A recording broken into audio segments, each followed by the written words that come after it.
Hello everyone, welcome to this session. In today's lecture, we are going to talk about how central bank influence money supply through the banking system. So in the previous session, we discussed monetary policy and instruments. So at that time, we have identified several quantitative instruments such as open market operation, discount window, and reserve requirements. So at that time, we also define what's meant by money supply. So we have seen that altogether, the currency in circulation plus the deposit with the banking system is the main components of money supply. So keep that in mind. Let's proceed. How money supply are being determined by the central bank through monetary policy. So in movements in money supply, it affects the rate of interest and overall health of the economy. So the key questions that we are going to answer in this session are these. One, how is the money supply determined? And second question is, who controls the money supply? And then finally, what causes it to change? And to answer this entire money supply process, there are four players. The one is the central bank.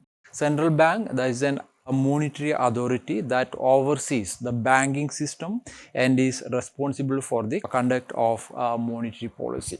So we have seen that a central bank is the apex bank, a monetary authority, and also acts as the lender of the last resort for the banking system. So for the central bank is a promoter as well as regulator of the banking system. Then comes the second key player that are called banks. Banks including commercial banks, savings and loan associations, mutual savings banks and credit unions. All these depository institutions constitute another major player in the determination of money supply process. And then comes depositors. Depositors are the general public and institutions, individuals and institutions that hold deposits in banks. So then we have borrowers. Borrowers, that is individuals and institutions that borrow from depository institutions and institutions that issue bonds that are purchased by the depository institutions. So these are the four major players. Of these, the central bank is the main, is the key player, followed by the banking system. So let's now focus more on the central bank and how central bank determine the money supply through interaction with the banking system and also with the depositors and borrowers. So as I mentioned, central bank conduct monetary policy that involves actions affecting its balance sheet. So just like any other financial institution, central bank also have a balance sheet where we can list the assets and liabilities. So let's begin with what are the liabilities of a central bank. So for the sake of discussion for the central bank, for some illustrative example, sometime I may be referring Fed. When I may refer Fed, it means the Federal Reserve System, that is the central banking system in the US, or Reserve Bank of India, that you know is about India. So let's begin with the liability side of the balance sheet of a central bank. So the Fed's monetary liabilities or RBI's monetary liabilities include currency in circulation. You know that currency in circulation, that's a promissory note issued by the RBI governor. If you go through a currency, you can see promise written by the Reserve Bank governor and his or her signature on that. So that means the currency in circulation, that is a liability for the central bank. So that means in simple terms, if there are more and more currency are in circulation, that means the central bank's liability increases. Then comes reserves. Reserves means the commercial banks and other depository institutions, their deposit with the central bank. It can include both required reserve that you already seen, required reserve for example 4.5% plus excess reserve. Excess reserve means in addition to keep the required reserve of 4.5 or 4.5 percentage, commercial banks also may have some more money with the central bank, with the commercial bank's account with the central bank, that is called as excess reserve. Normally they keep it for to meet some contingency, some deposit outflow, if there is a deposit outflow or if there is any other unforeseen demand for fund arises. So in order to meet that as a cushion against unexpected deposit outflow and other monetary needs, central banks sometimes keep excess reserve also with the central bank. So as we already seen in the previous class, these are called monetary base or high powered money. So monetary base means MB means currency in circulation plus reserves with the central bank. So we have already seen one is currency in circulation and second one is reserves held by depository institutions at hand and also held in Fed account as reserve. So here liability side, what you can see that one, the liability is currency in circulation and the second one is reserve. So you might have noticed in the beginning of this slide I told that reserve means the reserve with the central bank, that is the required reserve plus excess reserve kept with the central bank. But also here currency held by the depository institutions at hand, that also become part of reserve, because that we are not considering as part of currency in circulation, because currency in circulation means currency with the general public. The currency with the depository institutions are not part of currency in circulation. Instead, we consider it as part of reserve. So you can see on the right hand side of this T account. So T account means it's a part of balance sheet, but we only show only that key elements, key components of transaction, that one only reported, that we report in a T account. All the other things we are not touching. The complete balance sheet we are not showing here. Instead, we take where the transaction take place. So we show it in a T account, not here. I will be showing you in the subsequent slides. So here currency in circulation and reserves are the liabilities for central bank. Then again, to make the idea, the concept very clear and simple, I categorized here the reserve into required reserve. That is, as I already defined, that is a portion of the total demand and time deposit that should be kept with the central bank. So that is the required reserve. And excess reserve means any additional reserves the banks choose to hold, be it with the Fed or just vault cash. Okay, so to make the concept a little bit more clear, so let us distinguish between high powered money and money supply. So money supply we have defined already. We define money supply as currency in circulation plus the demand, I mean deposits, deposit with the banking system. So that includes demand deposits and time deposits. So in short, money supply means currency in circulation plus all the deposits held by the general public with the banking system. Then monetary base, here C is common, but then R, here R comes here. So monetary base, that the high powered money means currency in circulation plus the reserve that we already defined. So you can see here that the figure I have shown here, the first part, this one is you can see that this is the money supply or money stock, that includes currency plus deposits. So in order to get this much money supply, this is the base. The monetary base is this one that you can see here, that currency in circulation, that both are same size, but reserve is you can see small amount as compared to deposits. So what you can see here is that this is the bottom part, that is the monetary base. Based on this, a central bank is able to influence the money supply. Money supply means currency in circulation and deposits. So when we estimate the money supply in an economy, we estimate what is the total currency in circulation and what are the total deposits with the banking system. So in short, Fed's control over the monetary base is the main route through which it determines the money supply. So let's now turn into Fed's, the central banks, the RBI's balance sheet. So on the asset side, it has government securities. So government security means the Fed or the RBI provides reserve to the banking system by purchasing securities from the commercial banks, from the banking system. These securities means mainly government securities that is issued by the central government and bought by the commercial banks as part of their investment portfolio. So that one, whatever is being held by the commercial bank, of this some portion will be bought by the central bank as a part of the monetary policy process that we will discuss shortly. So here an increase in government securities held by the central bank leads to an increase in the money supply.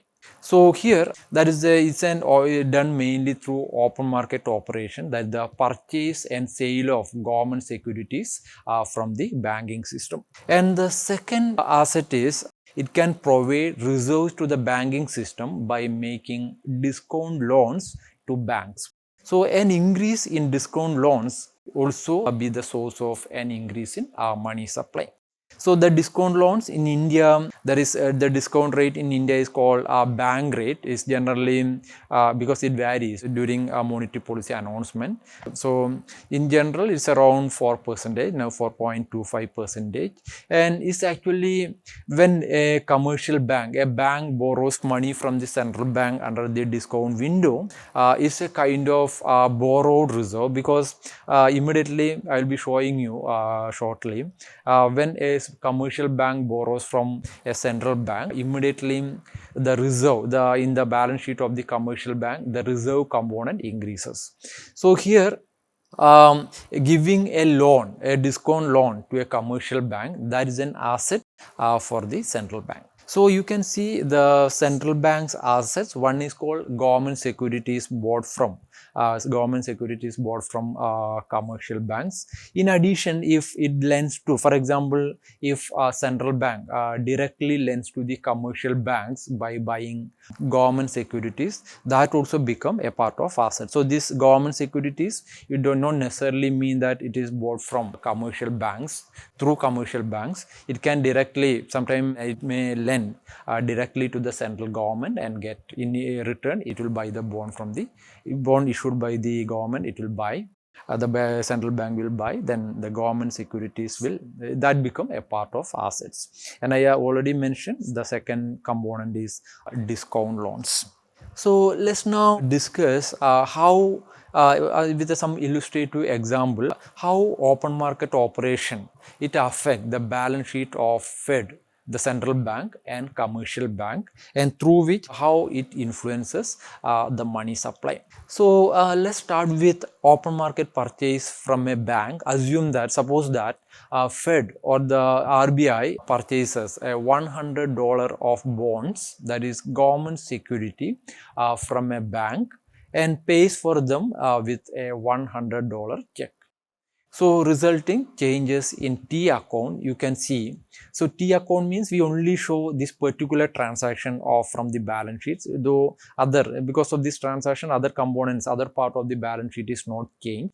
So a T account we normally use only to reflect the particular transaction that we are talking. So here the particular transaction is that Fed, that the central bank bought $100 of bonds, that the government securities, from a bank which is holding the government security, and in return this bank gets $100 of check. So let us see with the banking system, what happened that its assets decline, because initially it has been holding government bonds. Out of the total bonds, $100 of government securities, it become subtracted, it become there's a deficit of this much, so that needs to be there's a decline of $100 of bonds, government securities in the asset side of the banking system. In return, as you know that when the central bank in return, when they're buying equivalent amount $100 will be pumping to the banking system, to this particular bank. So immediately it will become as a reserve. Maybe it has given in the form of a check. So maybe immediately say it will be ended for this bank's account with the central bank. Immediately this amount will be, that $100 will be credited as reserve. So then what about the central bank balance sheet? So there is an increase in securities because this 100 now it gets from the commercial bank, and equivalently when it credits $100 with the commercial bank's account in the form of reserve in their account, in the form of reserve, it becomes a liability here. So you can see that with the central bank there is an increase in asset, at the same time equivalent increase in liability as well. So the net result is that reserves have increased by 100. So no change in currency here. So what is monetary base? Here you can see that the monetary base has risen by 100 because monetary base means currency in circulation plus a reserve. Though currency hasn't changed, but you can see monetary base has risen, right? So reserve has risen, that means reserve is part of monetary base, and that means monetary base has risen by 100. Then suppose think about a scenario, an open market purchase from non-bank public. Assume that person or corporation sells 100 of bonds to the Fed and deposits the check in a local bank. So instead of through a bank, a person or corporation directly sells $100 of bonds to the Fed and deposit the check in a local bank. Here also the transaction with the non-bank public, securities have declined and checkable deposit has increased, because when they sell a bond worth 100, immediately the central bank will be issuing them a check, and that check, if they deposit in a commercial bank, immediately with that individual or corporation's account, it will be shown as an increase in their checkable deposits. So you can see that that is their asset. So with the banking system, because of this, the reserve has increased, because when they present this check, when an individual or corporation submit this check to their bank, then immediately with the banking system, the reserve will increase and checkable deposit also will increase. Because this reserve, you know that this money the central bank will give to the commercial bank. From there, the commercial bank will be transferring to the individual, the person or corporation who deposited this check. So the Federal Reserve System, you can see there is equivalent increase in securities and liabilities. So in summary, what you can see that the net result is that reserves have increased by 100. So but then there is no change in currency, and again you can see monetary base has risen by $100. Let's now see another case where the person selling the bond cashes the Fed check either at a local bank or at the Fed for currency immediately.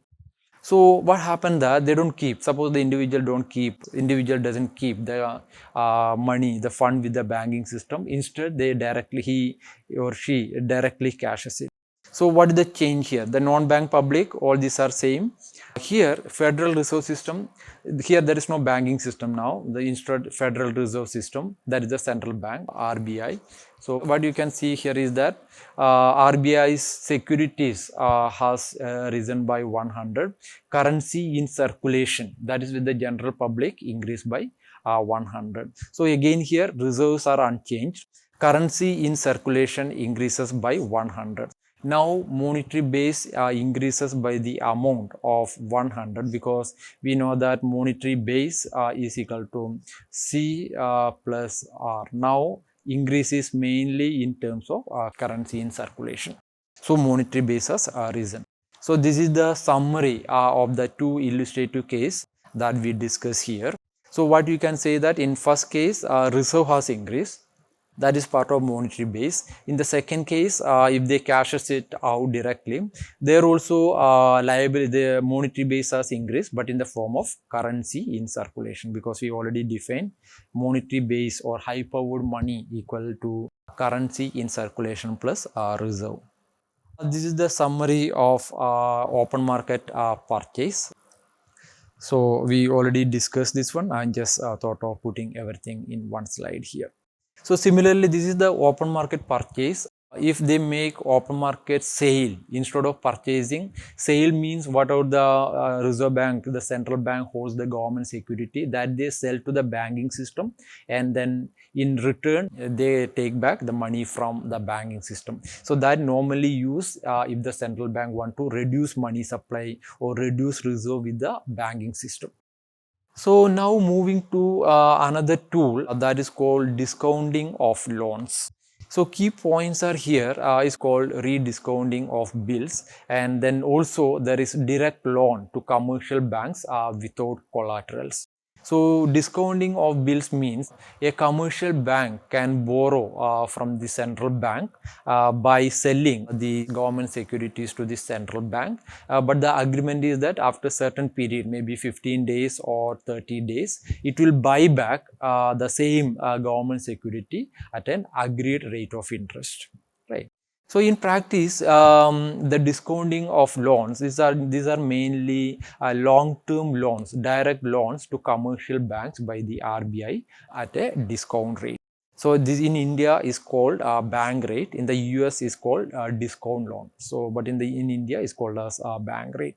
The non-banking financial companies, they are not allowed to use these windows, but they can participate in the open market operations with the government securities. That is, at the repo rate, they can borrow. So repo rate is mainly short-term loans. Normally, banks they borrow from the central bank to meet their reserve requirement and other very short-term financial needs, monetary needs.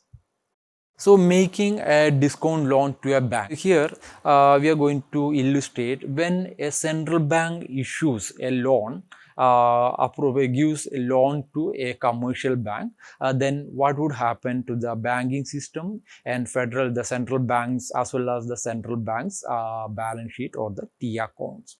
So here the case is, assume that Fed or RBI makes a $100 discount loan to a First National Bank, just the name of a commercial bank. So the bank is credited with $100 of reserves from the proceeds of the loan.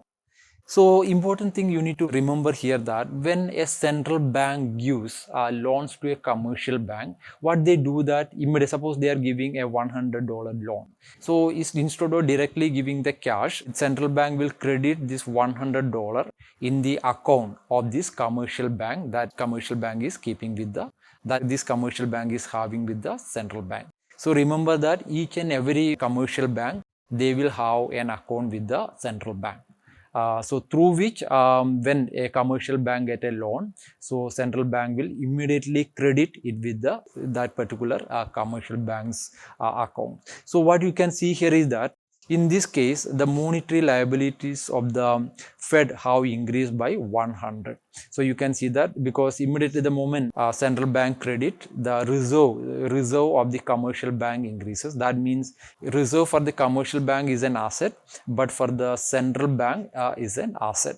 On the banking system, look at the banking system here, is when it gets a loan, its assets increase by $100, but at the same time, you know that when it gets a loan, that is a liability. So its liability also increased by an equivalent amount of $100.